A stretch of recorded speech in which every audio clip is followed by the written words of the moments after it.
sa ating channel na It's a Trap. So ngayon, nilalagyan namin ng live sphagnum moss yung mga Venus flytrap dito sa ating growing area. So syempre, inuna nating lagyan itong mga high valued or yung mga bago pa lang na mga Venus flytrap dito sa ating growing area na kailangan nating paramihin para tayo ay makapag-release. So ayan sila. So hopefully na-retain yung mga label. At yun, medyo marami-rami na to. Ano ba tong Venus flytrap na to? Ayan, Trev's Red Dentate. Tapos yun pala, may nabenta pala tayong Acario nung nakaraan. Hindi ko napigilan kasi masama na tingin nung dumalaw dito sa Acario. Sabi ko, sige, bigay ko sa yung isa. Kaya, ayan, nakapag-out tayo ng isang Acario last time. So, ito yung mga iba at marami pang ilalagyan yan. At ang ginamit na namin, itong mga sphagnum moss. Speaking of sphagnum moss, may nag-purchase pala kanina ng isang tray ng sphagnum moss. Kaya salamat po dun sa nag-purchase. Bumili muna siya ng alata, tapos bumili siya ng isang tray ng sphagnum moss. Mas mahal pa yung medium kaysa dun sa, ewan ko kung itatanim niya dun yung seeds ng alata.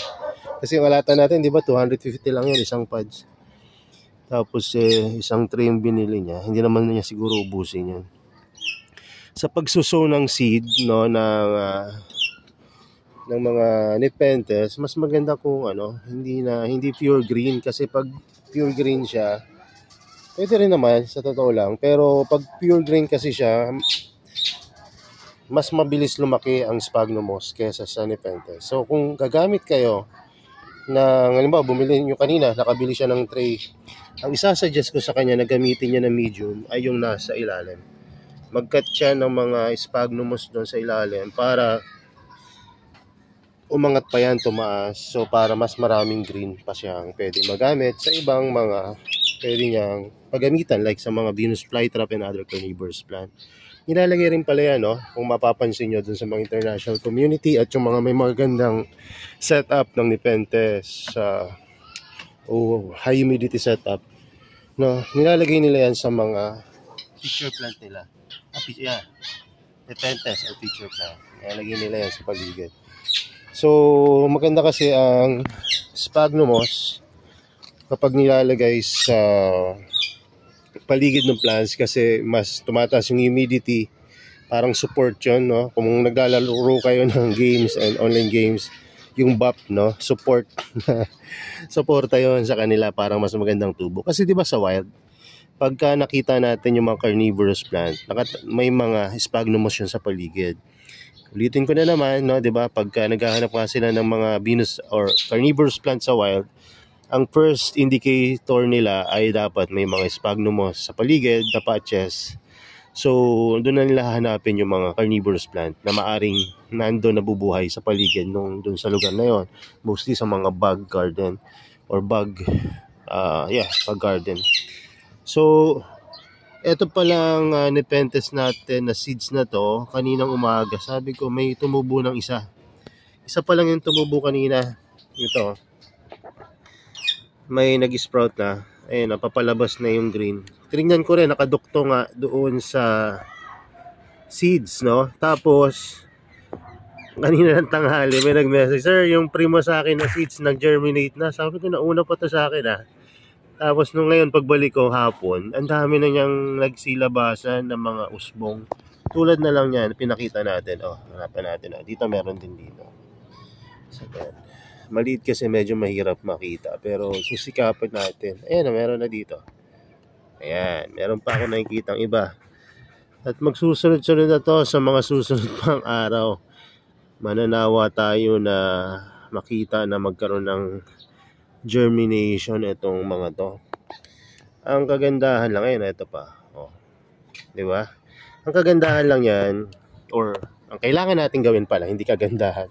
Ang kailangan natin gawin, pagka nasa point na nag-germinate na sila, iwasan nyo na mag-spray ng mga chemicals.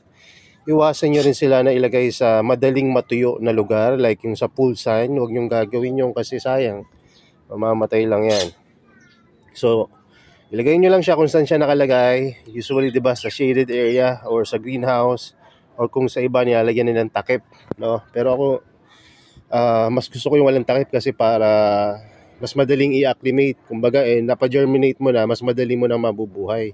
Kasi minsan pagka may mga takip, na-observe ko lang, kapag tinanggal mo na yung takip, medyo isa-isa silang nalulungkot, no? Pero yung iba magaling naman acclimate. Ako, mas na-feel ko lang na mas madadalian ako sa procedure or sistema na kung saan dinedirekta ko na sila sa labas, no? Nung wala pa tayong ganito na setup, nandun lang sila sa labas dyan, kung saan may shade. At less yung dyan, hangin dyan. Bakit? Merong plastic dyan. Pero sa mga gilid na iba, no? Sa taas, walang plastic. Sa paligid, may plastic. So, dito naman, mas halos parehas rin kasi wala namang plastic doon. Wala rin plastic dito. Ayan, ang plastic lang dito, ayan. Gilid, taas, gilid. Baba, wala rin plastic. Ano lang yan, net. So, mas nauna nag-germinate yung highlands, intermediate highlands, itong Druce Nepenthes at Attenborough, no? Ayan, tested na naman natin, nag-germinate na yung mga nauna sa kanilang pinang-test natin, no? Nag-test kasi tayo ng ilang pirasong seed pads at successful yung ating pagtatanim. No, kaya nag-encourage ako na magtanim pa uli at ibudol na sa inyo, na ibenta na sa inyo sa online. So may mga bumili ngayon nga, may mga nagpaplanong bumili. Ina-arrange na nila yung order nila. So mas maganda kung makabili kayo ngayon kasi hindi ito laging meron, no? Hindi tulad ng mga lowlands na madalas na mag flower, di ba? Pero itong mga to, nadisenyo rin pala yun na may inaalis ako na dumito ng dumito ng maring maliit na daga. So inaalis ko yan kasi magiging parang tama dito nga. Kasi magiging algae, magpupunggus. So, tapon nyo yan. Kung gusto nyo ilagay sa picture, lagay natin. Mga ganito pala, pwede nyo lagay sa picture to. Libreng fertilizer. Lagay natin dito sa peltata. May-ari na neto sa Thursday ang alis niya. Okay rin yung nakuha ni Sir na peltata kasi bakit? May dalawang basil na yan. At yung mga basil niya, may mga feature na rin. So, itatanim natin yan sa bigger planter, paso, na hanging planter din para konting adjust na lang pag na-receive niya na. May mga feature plant ako dito na iniisip ko baba dahil nagdidilaw yung leaves niya na. Iniisip ko rin na hayaan lang muna, baka nag-acclimate lang. Pero may nag-message sa inyo na yung gusto talaga nila hindi masyadong direct sunlight. Actually hindi naman direct sunlight dito, kaya lang wala ngang shade tulad na limbawa dito, may cover siya. Masaya naman yung mga plants kumpara doon sa mga walang cover. So siguro lagyan natin ng shade, pwede siguro, or ilipat natin itong mga hanging na to dito sa site na to. May mga maganda rin naman naging outcome tulad na lang nitong hybrid na trungkata na to na walang feature nung nakuha ko. Ngayon meron na. Diba? Ano kayong neto? Hybrid neto. So sir, hybrid dyan, no? Sige. Ayan. So, ayan, balik tayo dito sa germination natin ng Attenborough. Ayan. Pero yung oras lang yung lumipas, may mga na siya. May mga naging dito, progress na siya. Ito, tinan nyo to. Ayan, may mga, sorry. Ayan. Diba? May mga nag-germinate na. So, dito naman sa Alata, malapit na rin to. Ayun, meron na yata. Hanapin natin yung nakita ako. Ito. Ayun, sabay lang. Halos sabay lang pala sila nag-germinate. No? Itong mga, ang mapapansin mo, pag malapit na siya mag-germinate, tumataba na yung seeds. After yan tumaba, medyo naglalabas na ng mga konting tubo. Ayan ah. Ayan, ganda. So yun, success. So speaking of success, no, meron na naman tayong paparating na newly harvested na seeds ng alata. Kung available natin ngayon na alata ay speckled pinkish red, tsaka speckled, hindi naman speckled, green na alata, no? Parang gano'n, may mga alata green tayo dyan. Meron naman tayo na-acquire na new seeds na alata rin, pero ano siya, kulay siya ng Hookeriana, no? Tapos yung isa naman red na alata, no? So speckled red, no? So meron na yan, nakapost na yan sa ating Shopee store, no? Kung gusto nyo kayo yung mga mauna, and 250 pesos lang yan per pod. Ayan, so dun sa mga gustong maka-acquire, pwede na kayong bumili.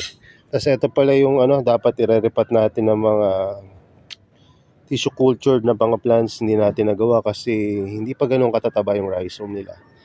Actually, na-attempt na akong spray ito na Maxi para mas mabilis tumaba, pero wag na lang. Hindi man tayo nagmamadali. So kaya ako nag-acquire ngayon ng mga seeds na kahit may seeds pa tayo, kasi gusto kong i-try ito. Ayan. Tatanim ko uli yun at gagawin uli natin na ganito. Kasi ang ganda nila oh. Ayan oh. Diba? Nakakatuwa na sama-sama sila. At kung sakaling magkaroon uli ng mga tawag dito, yung di-display to sa bawa may mga event, yan, pwede tayo magdala nito para makita ng iba na mula sa seeds, naging seedling, tapos naging malaking plants. So makikita nila, ma-realize nila, tagal pa lang lumaki ng mga plants na to, kaya kailangan ingatan natin. So ayan, so ayun rin yung dahilan bakit ako nag-video dito, para pakita rin sa inyo kung anong mga ayan. So, ang gagawin ko ngayon, kaya ako umakit-rin, magre-repa tayo ng mga nandyan. May mga nag-request kasi na maglagay tayo ng mga panibagong mga Sanju sa ating Shopee store. So marami tayong Sanju dyan na bago. I-out natin yung iba. Iba dyan ipagpo-propagate natin. So pati mga Venus flytrap na bago, lagay natin sa new planter, malalaking paso. Yung parang dun sa nakuha natin kay Sir Alvin, no? Ilagay natin na sama-sama sa isang lalagyan. Pero lagyan natin ng division para hindi naman division and label para hindi magkahalo-halo. Nag-experiment rin pala ako dito. Nilagyan ko ng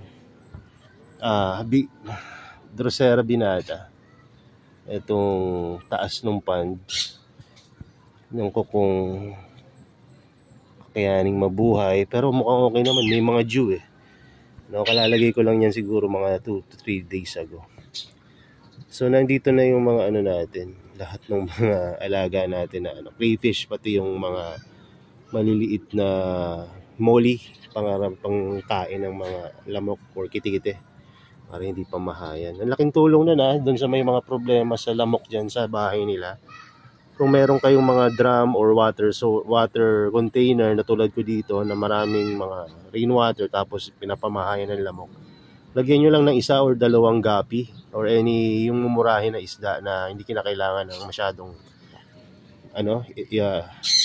oxygen or aerator, no? Matitibay kasi yung molly, yung mga beta. Yung beta medyo mahal kasi, so molly na lang, mura lang yan. O kaya mga feeder fish, pwede nyo ilagay.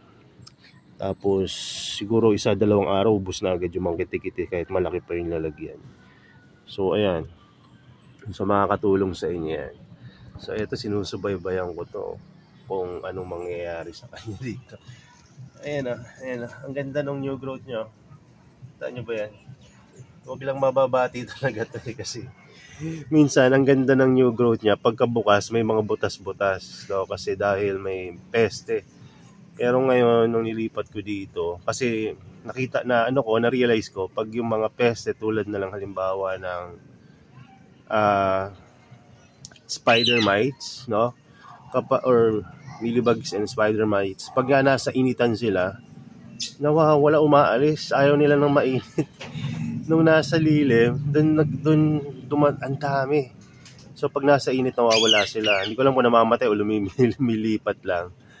Tapos, nung naubos na yung mga peste, dahil nga nilagay ko to sa arawan, binalik ko na dito sa bagong growing area. Yung new growth niya, ang ganda, napaka-healthy. Yan, no? Pataas pa, oh. Santa ba, So, yan. Ang isa pang na-observe ko, yung mga, millipedes, ayan. Ang dami sa mga, sa mga medium. So, kinakain nila yung mga fungus. Algae. So kaya nagka-algae yan kasi lagay tayo ng mga chemicals yung dati.